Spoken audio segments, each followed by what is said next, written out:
हाँ जी, लेट्स हमारा 14 चैप्टर चल रहा था। Economic outlook and business evaluation.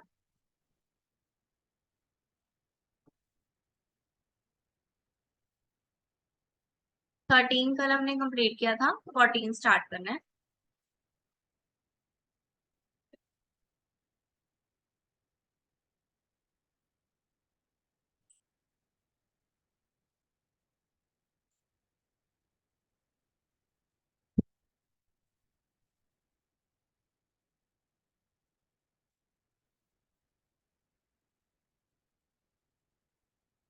हाँ जी, बिजनेस इन्वायरमेंट क्या है? Business environment refers to total of all individuals and institutes and other forces that are outside the control of the business enterprises, but that may affect its performance. The economic, social, political, technological, and other forces which operate outside a business enterprises are part of the business environment. Business environment क्या हुई? Business environment का क्या मतलब है? Business environment means जो भी factors हमें बाहर से इफेक्ट कर रहे हैं, ठीक है, जो भी फैक्टर बिजनेस को बाहर से इफेक्ट कर रहे हैं, जैसे कि पॉलिटिकल फैक्टर्स हो गए, इकोनॉमिकल फैक्टर्स हो गए, टेक्नोलॉजी हो गई, सोशल फैक्टर्स हो गए। ये जो फैक्टर्स हैं जो बिजनेस को बाहर से इफेक्ट कर रहे हैं, इनको हम बोलेंगे बिजनेस इन्वायरमेंट।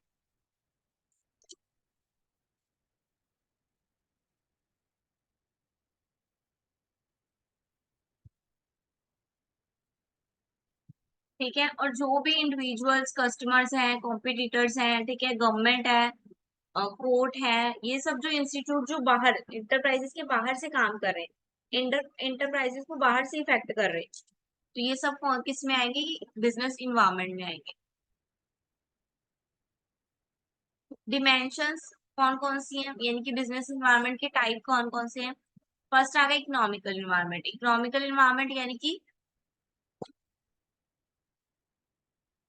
इकोनॉमिकली, यानी कि मॉनेटरी टर्म्स में, मॉनेटरी टर्म्स में जो बिजनेस को इफेक्ट कर रहे हैं, जैसे कि इंटरेस्ट रेट, ठीक है, इन्फ्लेशन आनी, इनकम में चेंज होना, ठीक है, स्टॉक रेट में चेंज होना, करेंसी में चेंज होना, ये सब क्या है? हमारे इकोनॉमिक फैक्टर्स हो गए।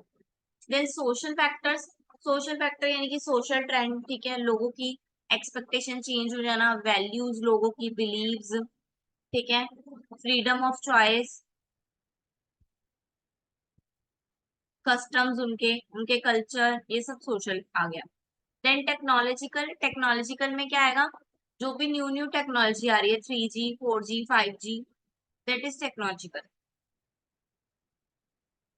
देन पॉलिटिकल इन्वायरमेंट, पॉलिटिकल यानी कि रिलेटेड टू द गवर्नमेंट, ठीक है, बजट आ गया जैसे हमारा, ठीक है, लॉ हो गया हमारा, पॉलिटिकल कंडीशंस हो गई, ठीक है, लाइसेंस सिस्टम हो गया हमारा वो।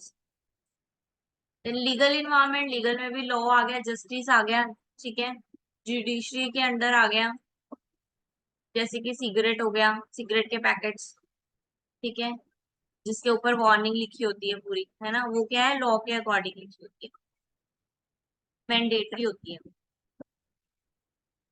नेक्स्ट पॉइंट है हमारा कॉर्पोरेट वैल्यूएशन। कॉर्पोरेट वैल्यूएशन क्या होता है? It after the discussing of the type of business environment, let's we discuss the corporate valuation. A business valuation in a general process of determining the economic value of the business. Business valuation can be used to determine the fair value of business for reason like purchase of shares of business, secure external finance, and editing new shareholders. Corporate valuation क्या हो गया? जब हम हमारे business की value पता करते हैं या वैल्यू को बनाए रखने का काम करते हैं, दैट इज कॉर्पोरेट वैल्यूएशन। यानी कि जो कॉर्पोरेट है, यानी कि जो बिजनेस है, उसकी एक अलग से वैल्यू है, अलग से आइडेंटिटी है, ठीक है। बिजनेस की वैल्यू को हम उसके शेयर होल्डर की वैल्यू से नहीं जोड़ सकते। शेयर होल्डर की वैल्यू अलग है और बिजनेस की वैल्यू अलग है।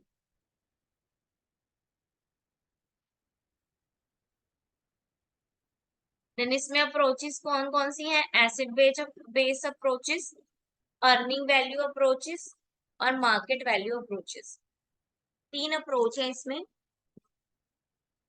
पहली आ गई acid base approach. Acid base approach क्या कह रही है? Asset based approach will total up all the investment in the company.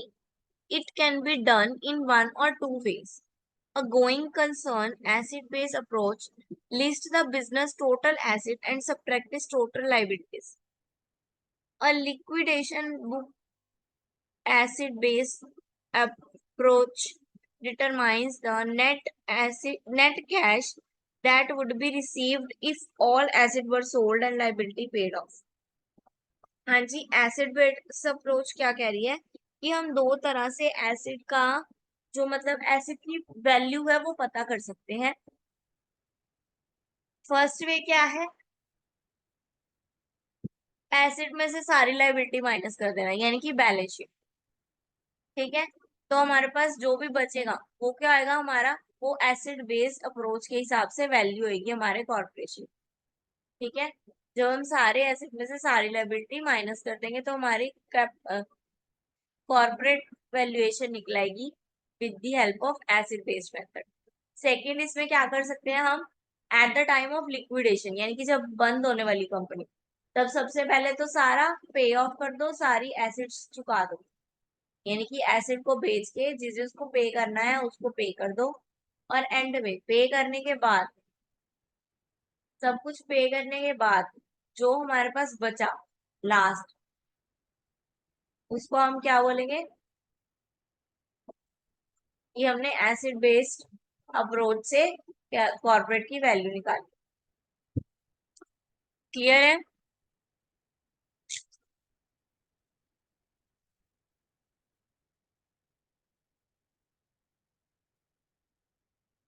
Then earning value approach क्या है?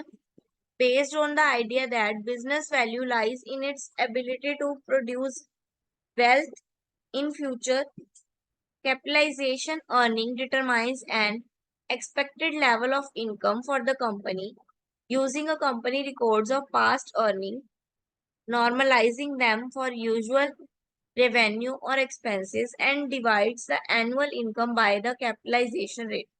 If the business has income of 1 crore at least 1 year and the average capital rate is the 5%, that could be estimate value by dividing 1 crore by 5% and the result will be 20 crore.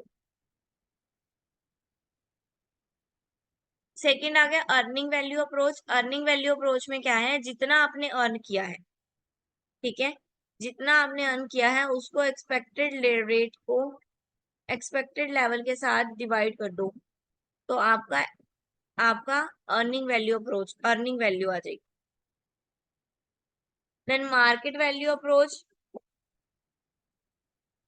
इसमें क्या करना है, comparing the company to similar one that has already sold. जो हमारी मतलब market value की, market में जो हमारी कंपनी से रिलेटेड है कंपनीज, उनके साथ हमने अपनी कंपनी को क्या करना है, मैच करना है, कंपेयर करना है। ठीक है, और कंपेयर करने के बाद फिर जो रिजल्ट निकल के आएगा,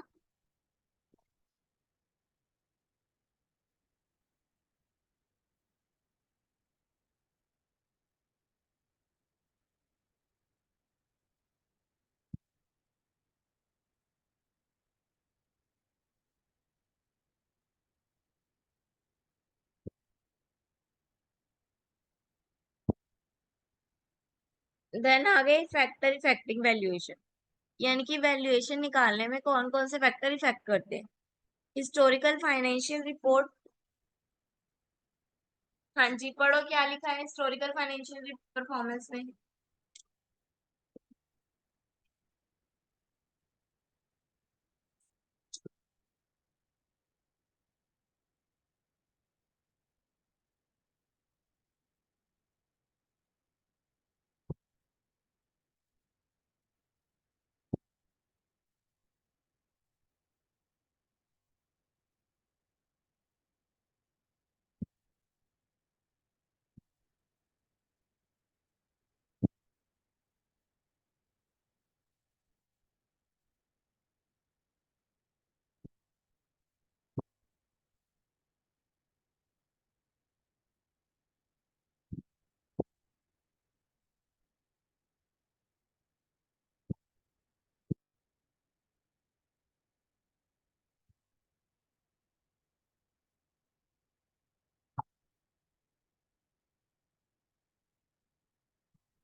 हाँ जी, हिस्टोरिकल फाइनेंशियल परफॉर्मेंस में क्या है?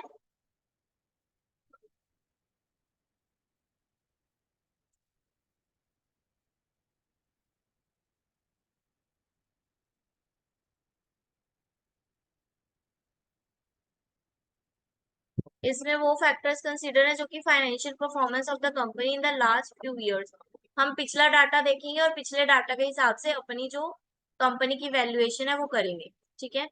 Then future growth potential. अब फ्यूचर में फ्यूचर के कुछ इंपॉर्टेंट फैक्टर्स होंगे जैसे कि उनको ध्यान में रखेंगे, जैसे कि आने वाला ट्रेंड कौन सा होने वाला है। ठीक है, क्या ट्रेंड चल रहा है, उस हिसाब से फ्यूचर की पोटेंशियल देख के हम अपनी इवेल्युएशन कर सकते हैं। Then size of customer base, customer कितने हैं हमारे। ठीक है, कस्टमर कैसे हैं, कहाँ कहाँ हैं, पहले कैसे हुए हैं।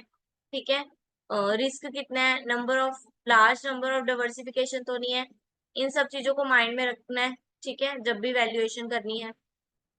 डिपेंडेंस ऑन ओनर, अगर स्मॉल बिजनेस है तो प्रॉपर पूरा का पूरा ऑनर पे ना डिपेंड हो। ठीक है, ऑनर जो है वो पूरा पूरा सेल के ऊपर ना डिपेंड हो।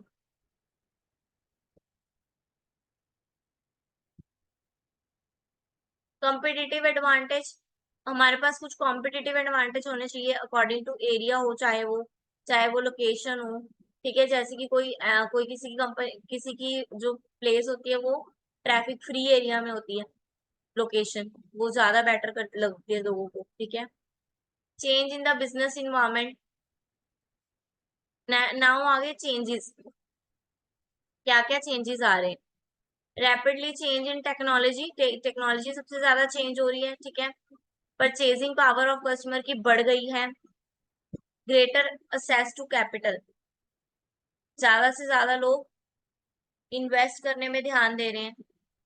ग्लोबलाइजेशन हो गया, बाहर से प्रोडक्ट आने लग गए हैं।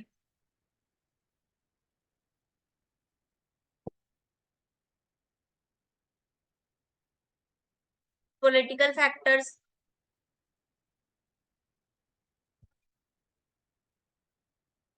पॉलिटिकल फैक्टर्स यानी कि गवर्नमेंट के फैक्टर्स। ठीक है, गवर्नमेंट के रूल्स रेगुलेशन अगर कोई पॉलिसी बना देते हैं, वो बड़ा रैपिडली चेंज आ रहे हैं उनमें भी। तो इस इम्पैक्ट से बिजनेस मेरिट्स क्या है बिजनेस इम्पैक्ट की, मतलब कि ये जो इन्वायरमेंट में चेंजेस आ रहे हैं। ठीक है, जो बिजनेस इन्वायरमेंट में चेंजेस आ रहे हैं उससे बेनिफिट्स क्या हो रहे हैं हमें, मतलब क्या मैट्रिक्स चल रहा है, इनकी वजह से क्या क्या हो रहा है। इनकी वजह से शेयर में चेंज आ रहा है, इफेक्ट पड़ रहा है। ठीक है, फर्म की पार्टिसिपेशन में इफेक्ट पड़ रहा है। न्यू मार्केट बढ़ रही है क्योंकि हमारी ग्लोबलाइजेशन हो गई है। सेल्स में ग्रोथ हो रही है, एवरेज सेल बढ़ गई है।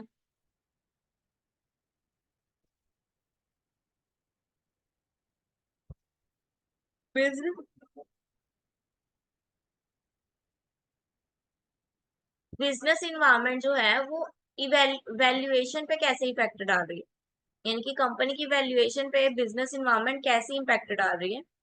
सबसे पहले तो change in growth rate.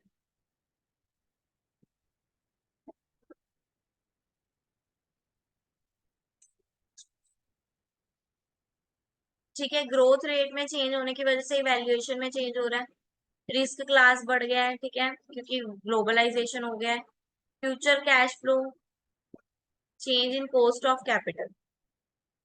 Then climate change, climate change read करो।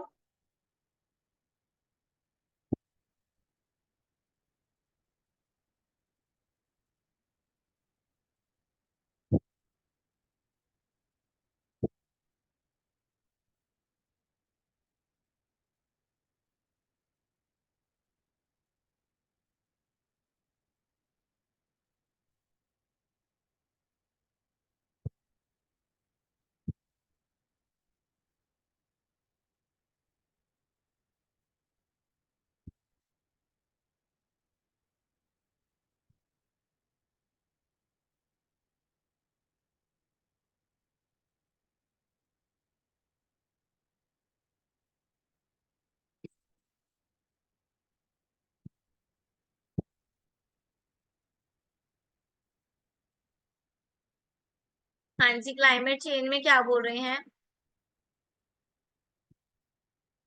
Climate change is the most pressing issue in the entire world. It refers to the long-term shifting in the Earth's weather pattern that can be caused by a natural phenomenon or human activity. The term is used to mean rising average global temperature caused by the concentration of greenhouse gas emission. Climate change हम देख रहे हैं, बहुत ज्यादा rapid change आ रहे हैं, ठीक है, ड्यू टू ह्यूमन एक्टिविटीज और नेचुरल फिनोमिना। जैसे कि हमने देखा कि ग्लोबल टेम्परेचर जो है हमारा, ठीक है, उसमें चेंज आ गया है ग्रीन गैस इमिशन की वजह से, हीट बढ़ गई है, ठीक है।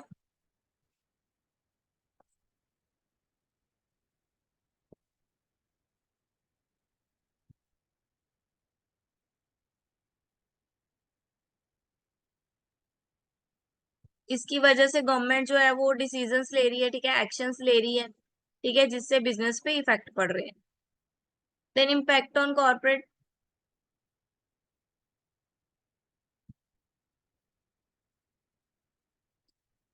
क्लाइमेट चेंज की वजह से जो है कॉर्पोरेट की वैल्यूएशन में भी इफेक्ट पड़ रहा है। कैसे? क्योंकि गवर्नमेंट डिसीजंस ले रही है, ठीक है, गवर्नमेंट ने कुछ चीजें बैन भी कर दी हैं जो कि बिजनेस में इफेक्ट डाल।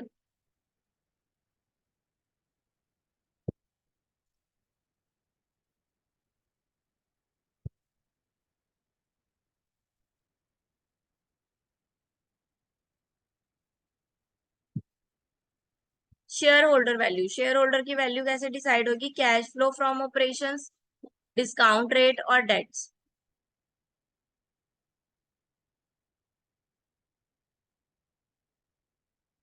सस्टेनेबिलिटी, सस्टेनेबिलिटी क्या होती है?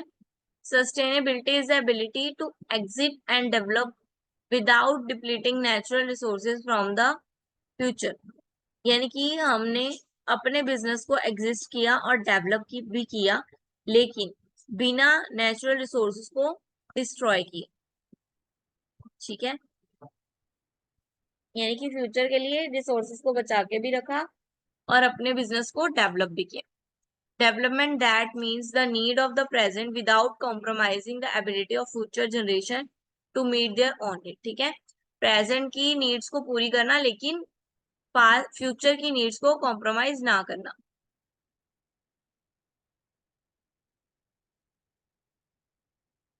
इससे क्या आएगा? इम्प्रूव ट्रस्ट होएगा स्टाफ वगैरह के बीच में, ठीक है। अट्रैक्टिंग होएगी, एम्प्लॉयज के बीच में आपस में कम्युनिकेशन होएगी, रिलेशनशिप इंप्रूव होएगा और बेनिफिट मिलेगा मैनेजमेंट को।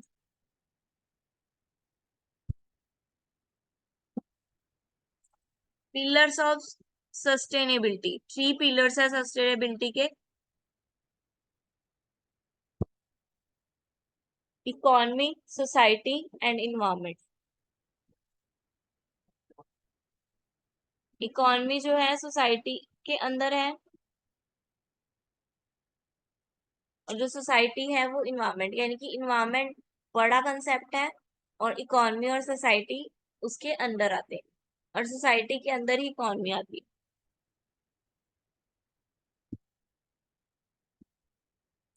इन्वायरमेंट प्रोटेक्शन क्या होगा? It includes points such as reduction of carbon footprints, water usages, non disposable packaging, wasteful process as part of supply chain. These process can often be cost effectively and financially useful as well as important for environment sustainability.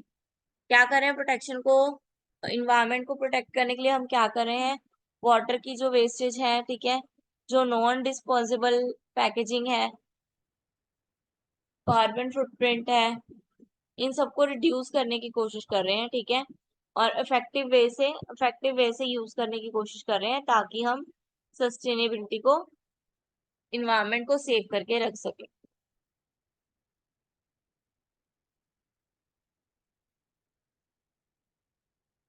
Social development में क्या आ गया?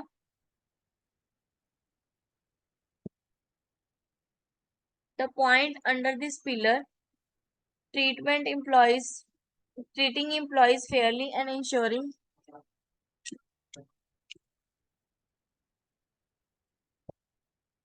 ensuring responsible, ethical,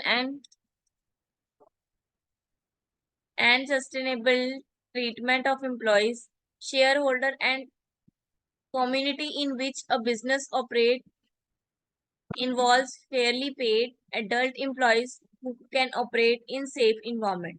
ठीक है, social development क्या हो गई, अब हम अपने एम्प्लॉयज को, अपने शेयर होल्डर को, ठीक है, पूरी सेफ्टी प्रोवाइड कर रहे हैं, ठीक है, जो हमारे वर्कर्स हैं और जो फेयर वेजेस हैं वो उनको दे रहे हैं, वो गया social development.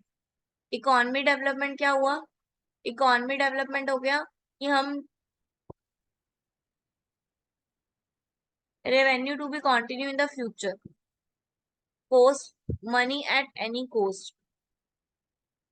Companies should attempt to generate profit in according with such elements of sustainability, यानी कि अब हम इकोनॉमी के बेस पे देख रहे हैं, मनी के टर्म्स में देख रहे हैं, कितना मनी हमारे पास आ रहा है, बिजनेस में कितनी मनी की यूज हो रहा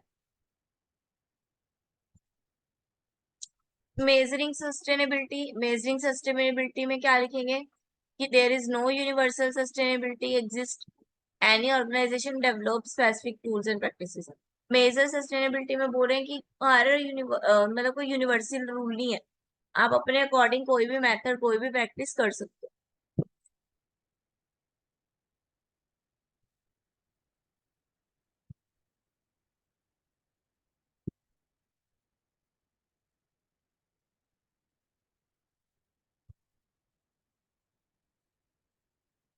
हाँ जी, अब सस्टेनेबिलिटी ये हमारी बिजनेस को कैसे इफेक्ट करती है।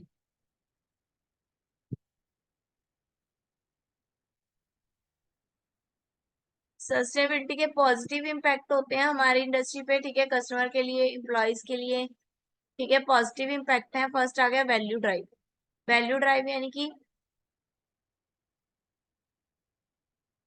ये एक्टिविटी से हमें पॉजिटिव वैल्यू जनरेट होती है, ठीक है, जो वैल्यू जनरेट होती है वो पॉजिटिव होती है, ठीक है, उसको मेजर करना और कंट्रोलेबल होती है, जैसे कि cost saving, talent attracting, brand and reputation, customer attraction, licence to operate, access to capital, productivity. ये कुछ थ्योरी आ गई। फर्स्ट आ गई ESG, environmental social governance factor. 3 factor पे ध्यान दिया गया है, ठीक है, एथिकल इम्पैक्ट देखना है इन्वेस्टमेंट पे कि what is wrong and what is right. Then environmental criteria, इसमें क्या आएगा, वेस्ट और पोल्यूशन, इन सबको कम करना, ठीक है, रिसोर्स डिप्लीकेशन को कम करना, green house, deforestation, climate change, इन सब की ओर ध्यान देना। सोशल में क्या आ गया, सोशल में कैसे हम एथिकल रह सकते हैं, टैक्स स्ट्रेटेजीज प्रॉपर होनी चाहिए, ठीक है, रेम्यूनरेशन प्रॉपर मिलनी चाहिए, डोनेशन एंड पॉलिटिकल लॉबिंग होनी जो हो रही है उस पर ध्यान रखना है। गवर्नमेंट में भी सेम ही है, टैक्स, करप्शन, ब्यूरोक्रेसी।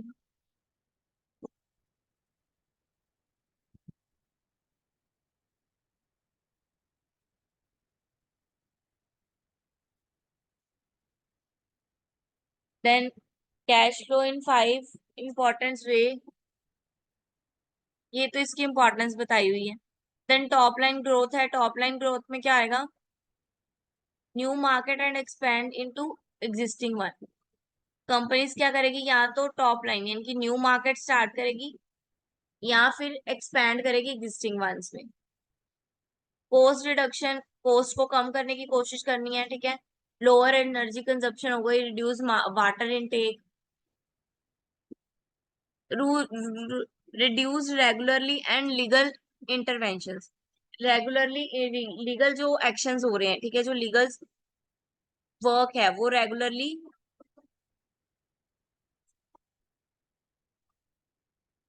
उनको चेक करना चाहिए, ठीक है, फ्रीडम होनी चाहिए रेगुलेट करने की, सब्सिडी करने की। Employees productivity uplift,